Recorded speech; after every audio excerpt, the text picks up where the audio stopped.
ఓం నమ శివాయ శ్రీమాత్రే నమః. మిత్రులకి శ్రేయభిలాషులకి అలాగే నన్ను ఇంతగా ఆదరిస్తున్న యూట్యూబ్ ప్రేక్షకులందరికీ కూడా పేరు పేరు ధన్యవాదాలు. మిత్రులారా, మీ అందరికీ పరాదేవత ఎల్లవేళలా మీతో ఉండి మీ మనోవాంఛ నెరవేర్చాలని మనస్ఫూర్తిగా కోరుకుంటున్నాను.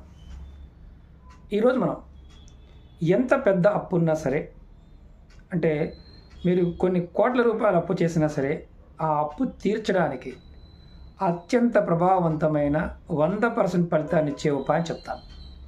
చాలా తేలికైంది. ఈ విధానాన్ని మీరు తూచా తప్పకుండా పాటించినప్పుడు మాత్రమే ఫలితం ఉంటుంది. ఎలా చేయాలి, ఏ విధంగా చేయాలి మీకు తెలియచేస్తాను. అలాగే మీకు ఈ వీడియో నచ్చినట్లయితే లైక్ చేయండి. ఛానల్ని కొత్తగా చూసే మిత్రులు సబ్స్క్రైబ్ చేసుకోండి. పక్కనే ఉన్న గంట సింబల్ని యాక్టివేట్ చేసుకొని 10 మంది మిత్రులకు షేర్ చేయండి. ఎందుకంటే ఇలాంటి ఉపాయాలని మీ ఫేస్బుక్లో కావచ్చు, అలాగే వాట్సాప్ గ్రూపుల్లో కావచ్చు, ఇవి షేర్ చేయడం వల్ల ఇలా అప్పులు పాలైపోయి అప్పులు తీర్చలేక ఇబ్బంది పడుతున్న వారు ఎవరైనా సరే ఖచ్చితంగా అప్పులు తీర్చగలిగే మార్గాన్ని తెలుసుకోగలుగుతారు. ఈ ఉపాయం 100% ఫలితాన్ని ఇస్తుంది.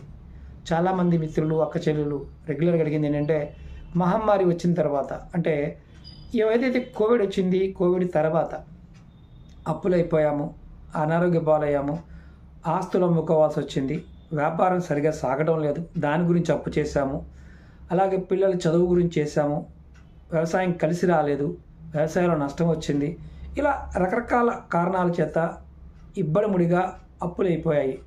వీటి నుంచి బయటపడాలి అని చాలామంది అడిగారు. మనం అంతకుముందు వీడియోలో ఇచ్చిన అప్పులు రావడానికి కూడా చాలా ఉపాయాలు, ఎంజిన్ నెంబర్స్ చెప్పుకున్నాము, తాంత్రిక ఉపాయాలు చెప్పుకున్నాము, ఏదైతే పూజ చేస్తే అప్పులు తీరుతాయో చాలా విషయాలు చెప్పుకున్నాం. ఈ ఉపాయం చాలా అత్యంత తేలికైన, ప్రభావవంతమైన, 100% ఫలితం ఇస్తుంది. ఎలా చేయాలో చెప్తాను. ఒకటి మాత్రం గుర్తుంచుకోండి, ఈ ఉపాయాన్ని శుక్రవారం నాడు మొదలు పెట్టాలి. అలాగే ఈ ఉపాయానికి కావాల్సిన పదార్థం కల్లుప్పు, దొడ్డుప్పు, రాతిప్పు, సీవు, అంటే సముద్రపు సాల్ట్, రకరకాల పేరుతో పిలుస్తాం కదా, దీన్ని తెచ్చుకోవాలి. అలాగే ఈ ఉపాయానికి మట్టి పళ్ళెం కానీ, అంటే మనకి కుండ కాదు, పళ్ళెం కానీ, అలాగే ఇత్తడిది కానీ, వెండిది కానీ, కాపర్ది కానీ, ఈ 4లో వాడాలి. స్టీల్, ప్లాస్టిక్ వాడకూడదు, అది మాత్రం గుర్తుంచుకోండి. అలాగే ఒక క్లాత్ కూడా కావాలి. అలాగే ఒక కుండ, మట్టి కుండ అయినా కావాలి. ఈ ఉపాయానికి ఎలా చేయాలో చెప్తాను. ముందుగా మీరు ఏం చేస్తారంటే, కల్లుప్పు తెచ్చుకోండి. కల్లుప్పు తెచ్చుకొని దాన్ని మెత్తగా మిక్సీ పట్టేయండి, పౌడర్ లాగా. మామూలుగా మెత్తటి ఉప్పు ఎలా ఉంటుందో అలా పట్టుకోండి. మనకి ఒకవేళ కల్లుప్పు దొరకడం లేదు, మేము విదేశాల్లో ఉన్నాం గురువుగారు, మాకు కల్లుప్పు దొరకదు అనుకునేవారు మీరు మెత్తటి ఉప్పును వాడుకోవచ్చు. కానీ ఒకటి గుర్తుంచుకోండి, దీనికి కల్లుప్పుతో చేస్తేనే మంచిది, ఫలితం బాగుంటుంది. అంటే కల్లుప్పుని మెత్తగా చేసుకోవాలి. మెత్తగా చేసి మిక్సీలో పట్టుకోండి. మిక్సీ పట్టేస్తే మెత్తగా అవుతుంది. లేదు మనకి కల్లుప్పులోనే కొన్ని మార్కెట్లు, సూపర్ మార్కెట్లో బాగా లావుగా కాకుండా సన్నగా ఉండే ఉప్పు కూడా దొరుకుతుంది. అంటే చిప్స్ లాగా ఉంటుంది, మన పంచదార లాగా ఉంటుంది. మరీ అంటే మామూలుగా రెగ్యులర్గా కూరల్లో వేసేది మరీ పలచగా ఉంటుంది. అలా కాకుండా మీరు తెచ్చుకొని దీన్ని దంచినా కానీ, లేకపోతే మిక్సీలో పెట్టినా కానీ అవుతుంది. ఒక 1/4 కేజీ అనేది పర్వాలేదు, 1/2 కేజీ పర్వాలేదు. మీ దగ్గర ఉన్న ఇత్తడి ప్లేట్ కానీ, కాపర్ ప్లేట్, అంటే రాగిది కానీ, ఇత్తడిది కానీ, లేదా మట్టి మూకుడైనా పర్వాలేదు. అంటే ఒక ప్లేట్ పెద్దగా ఉండాలి. ఒక 1/2 కేజీ కానీ, 1/4 కేజీ పట్టే విధంగానే ఉండాలి. మీరు ఏం చేస్తారంటే, ఈ ఉప్పు రెడీ చేసుకున్న తర్వాత శుక్రవారం నాడు ఉదయం కానీ, సాయంత్రం అయినా పర్వాలేదు, మీరు దీన్ని ఉప్పుని ఆ ప్లేట్లో పోసేయండి. పోసిన తర్వాత దేవుడి దగ్గర ఎదురుగా కాకుండా పక్కకు పెట్టుకోండి. మీరు దేవుడి దగ్గర కులదైవం కానీ, ఇష్టదైవం కానీ, మీకు ఏ అవకాశం ఉన్నా మీరు ఎక్కడైతే పూజ చేస్తారో అక్కడ, అంటే నాకేమి పూజ గది లేదండి అనేవారు కూడా మీరు ఎక్కడైతే నిలబడి నమస్కారం చేసుకుంటారో, ఎక్కడైతే ఒక పటం పెట్టుకుంటారు కదా, అక్కడ మాత్రమే పెట్టండి, పక్కన పెట్టండి. అంటే ఎదురుగా ఒక పక్కన పెట్టండి. తర్వాత దేవుడికి, మీ ఇష్టదైవానికి, కులదైవానికి మీరు ఎలాగైనా పర్వాలేదు, అంటే అక్కడ ఎవరైనా పర్వాలేదు, ముందు దీపారాధన చేయండి. సాంబ్రాణి బుల్ల ధూపం చూపించండి. కొంచెం నైవేద్యంగా ఏదైనా పెట్టండి. పువ్వులు పెట్టండి. మీ ఇష్టదైవానికి ఆ ఉప్పును అక్కడ పెట్టండి. మామూలుగా పక్కన పెట్టించండి. తర్వాత మీరు ఏం చేస్తారంటే, మీకు ఎంత అప్పు ఉందో, అంటే ఒక లెక్క, ఒక 10 లక్షల అప్పు ఉందనుకోండి, ఆ ఉప్పు మీద మీరు చేత్తో 10 లక్షలు, అంటే 1 0 0 0 0 0 మళ్ళీ 2 సున్నాలు, అంటే 10 లక్షలకి ఎన్ని సున్నాలు అంటే అన్ని సున్నాలు, అట్లా అంకెని ఉప్పు మీద రాయాలి. మీ చేత్తో రాయాలి, ఉప్పు మీద రాయాలి. అలా 1 కోటి రూపాయలున్న రాయొచ్చు, మొత్తం మీకున్న అప్పులు ఎంతైతే ఉన్నాయో అంత అప్పులు సంఖ్య వేయండి అక్కడ ఆ ఉప్పు మీద. వేసిన తర్వాత పక్కనే పెట్టండి. కానీ ఆ ఉప్పు ఈ పెట్టిన ప్లేట్ని కానీ ఏదైతే మనం మట్టి పాత్రలో పెట్టినా, ఇతర దాంట్లో పెట్టినా, వెండి దాంట్లో పెట్టినా, కవర్ దాంట్లో పెట్టినా దాన్ని మాత్రం కదపకూడదు. అది అక్కడే ఉంచాలి.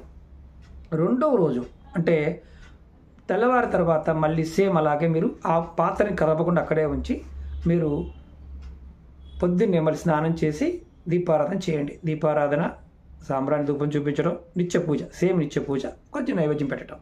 ఇలా చేసిన తర్వాత మీరు ఆ ఉప్పును ఒక్కసారి పరిశీలించండి. ఆ ఉప్పు మీద మీరు రాసిన అంకె చెరిగిపోయిందా, అలాగే ఉందా? ఒకవేళ ఉప్పు మీద అంకె అలాగే ఉంటే ఇబ్బంది ఏమీ లేదు. ఒకవేళ ఉప్పు కనుక చెరిగిపోయింది అంటే మీరు రాసినది ఆటోమేటిక్గా చెరిగిపోయింది, డిస్టర్బ్ అయ్యింది అంటే మీకు ఖచ్చితంగా గ్రహదోషం ఉందని అర్థం. అలా చెరగలేదు, బాగానే ఉంది అయితే అప్పుడు ఏం చేస్తారంటే ఒక మట్టి కుండ తెచ్చుకోండి. ఆ ఉప్పు పట్టే సైజు మట్టి కుండ తెచ్చుకోండి. అది కూడా ముందే కొనుక్కొచ్చుకోండి, ఇబ్బంది ఏం లేదు. దానిలో మీరు ఏం చేస్తారంటే ఏదైతే ఉప్పు ఉందో అక్కడ ప్లేట్లో ఉన్న ఉప్పుని ఆ కుండలో పోసేయండి. పోసి దాని మీద క్లాత్ కట్టండి. రెండవ రోజు మార్నింగ్ క్లాత్ కట్టండి. కట్టిన తర్వాత మీరు దాన్ని అదే గదిలో, దేవుడి గదిలో ఒక పక్కన పెట్టుకోండి. ఎక్కడైతే దేవుడు ఉందో అక్కడ ఒక పక్కన పెట్టండి.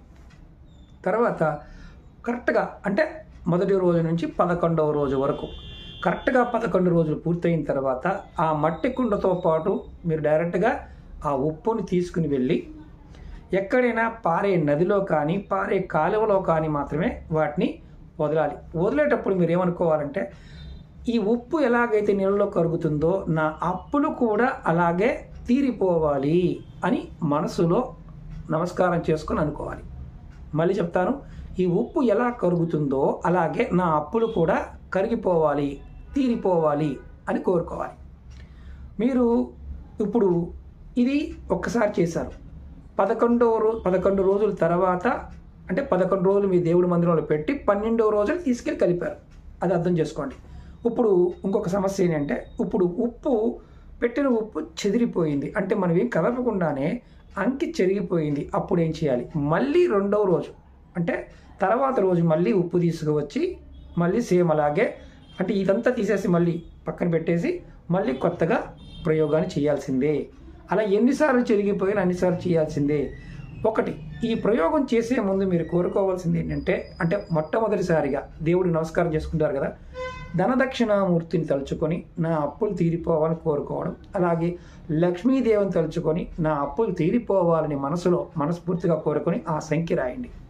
ఇది 11 రోజులు అలాగే ఉండాలి. ఇప్పుడు మనకు కొన్ని అనుమానాలు వస్తాయి. ఆ అనుమానాల గురించి కూడా చెప్పేస్తాను. గురువుగారు ఈరోజు పెట్టాను, తర్వాత నాకు నెలసరి వచ్చింది, 11 రోజుల మధ్యలో గ్యాప్ వచ్చింది, అప్పుడు నా పరిస్థితి ఏంటి? అప్పుడు నేను చేయకూడదు కదా. మీరు మొదటి రోజు చేశారు, 2వ రోజు మూట కట్టారు, 3వ రోజు అదే రోజు మీకు నెలసరి వచ్చింది అనుకోండి, మీరు దాన్ని అంటుకోరు కాబట్టి ఎలాంటి ఇబ్బంది లేదు. 11 రోజుల తర్వాత దాన్ని నీళ్ళలో కలపాలి. ఇది ఇంట్లో ఉన్న మగవాళ్ళైనా చేయవచ్చు, ఆడవాళ్ళైనా చేయవచ్చు, ఎవరైనా కుటుంబం కోసం చేయవచ్చు. అంటే స్నేహితుల కోసం మాత్రం చేయకూడదు, కుటుంబ సభ్యుల కోసం మాత్రం ఎవరైనా ఈ ఉపాయాన్ని చేయవచ్చు, అప్పు ఉన్నవాళ్ళు. ఇది మొదటి పాయింట్. రెండోది, ఎవరు చేయకూడదు అంటే ఎలాంటి సందర్భంలో చేయకూడదు? నెలసరి ఉన్నవారు ఈ ఉపాయం చేయకూడదు. కుటుంబంలో ఎవరైనా నెలసరి ఉంది, మా పూజాగది సపరేట్గా ఉంది, వాళ్ళు చేసుకోవచ్చు, ఎలాంటి ఇబ్బంది లేదు. కుటుంబ పెద్దైనా చేయవచ్చు, తల్లైనా చేయవచ్చు, పిల్లలైనా చేయవచ్చు. అప్పు చేసిన వారు ఎవరైనా చేయవచ్చు, ఆ కుటుంబం కోసం కూడా ఎవరైనా చేయవచ్చు. కానీ ఇక్కడ ముఖ్యమైన విషయం ఏంటంటే నది లేకుండా ఈ ఉపాయం చేయడానికి లేదు. అంటే కాలువ కానీ నది కానీ, మీరు ఒకవేళ నాకు నది లేదండి నా దగ్గరలో అంటే దూరంగా నది ఉన్న ఆ రోజున వెళ్ళి అది కలిపి రావాలి. అలా కలుపుకునే అవకాశం ఉండి ప్రయత్నం చేయండి. Point number 2. పాయింట్ నెంబర్ 3, ఇప్పుడు ఇంట్లో ఎవరైనా మరణించి ఉన్నారు, పెద్ద కర్మ అవ్వలేదు అంటే చనిపోయిన తర్వాత మనం 11వ రోజున 13వ రోజున కర్మ పెట్టుకుంటాం. 9, 11, 13 పెట్టుకుంటాం. ఆ కర్మ అయిపోయిన తర్వాత ఇది చేసుకోవచ్చు. అంటే కొంతమంది దేవుడి దగ్గర దీపారాధన చేయకూడదు కదా గురువు గారు, మాకు పంతులు గారు చెప్పారు అంటే అది మీ ఇష్టం. ఎందుకంటే చనిపోయిన వారింట్లో కర్మ అయిపోయిన తర్వాత నిత్యం ఆ సంవత్సరం మొత్తం కూడా దీపారాధన చేయమని శాస్త్రం చెప్తుంది. ఎందుకంటే ఆ ఇంట్లో ఉన్న ఆత్మ ఎవరైతే మరణించారో వారి ఆత్మ శాంతి చేకూరడం కోసం ఈ ఉపాయం అనేది మీకు 100% ఫలితమిస్తుంది. ఎటువంటి ఎంత పెద్ద అప్పు ఉన్నా సరే అది మీకు ఖచ్చితంగా తీరిపోయే అవకాశం ఇది కలగజేస్తుంది. నమ్మిక, విశ్వాసం చాలా అవసరం. నమ్మకం లేని వారు పొరపాటున ప్రయత్నం చేయకండి. ఇది బాగా గుర్తుంచుకోండి. నమ్మకంతోనే ప్రయత్నం చేయాలి. నమ్మకం లేకపోతే పొరపాటున కూడా ప్రయత్నం చేయవద్దు. ఇంకొకటి ముఖ్యమైన విషయం ఏంటంటే, ఇలాంటి ఉపాయాలు, ఈ ఉపాయంతో పాటు ఇంక వేరే కూడా చేయవచ్చా? నిర్భయంగా చేయవచ్చు. అలాగే చాలామంది అడుగుతున్నారు, సమస్యల గురించి అడుగుతూ ఉన్నారు. మన ఛానల్లో ఉన్న ప్లేలిస్ట్లోకి వెళ్ళండి, నెంబర్ ఆఫ్ వీడియోస్ ఉన్నాయి. అలాగే మన ఛానల్ డిస్క్రిప్షన్లోనే మన వేరే ఛానల్ లింక్స్ కూడా ఇచ్చాను. వాటిల్లో మీరు ఏంటంటే అందులో కూడా వీడియోస్ ఉంటాయి. ప్రతిరోజు వచ్చే అంటే కొత్తగా వీడియోలు పెడుతూ ఉంటాం, పాత వీడియోలు కూడా రెగ్యులర్గా షేర్ చేస్తూ ఉంటాం దాంట్లో.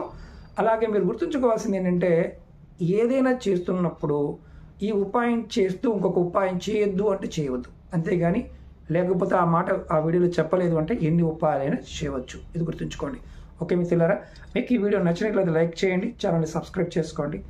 10 మంది మిత్రులకు ఎవరైతే సమస్యలతో బాధపడుతున్నారో మీ ఫేస్బుక్ అలాగే వాట్సాప్ గ్రూపులో షేర్ చేయండి. అలాగే ఎవరైనా సరే రెగ్యులర్గా మనతో టచ్లో ఉండాలనుకునేవారు, నేను చేసే ప్రతి వీడియో మీకు ప్రతిరోజు రావాలనుకునేవారు, మన వాట్సాప్ గ్రూప్ కూడా ఉంది, ఫేస్బుక్ గ్రూప్ కూడా ఉంది. వీడియో డిస్క్రిప్షన్లో గ్రూప్ లింకులు కూడా ఇచ్చాను. వాటిలో మీరు డైరెక్ట్గా జాయిన్ కావచ్చు. ఓం నమః శివాయ. శ్రీమాత్రే నమః.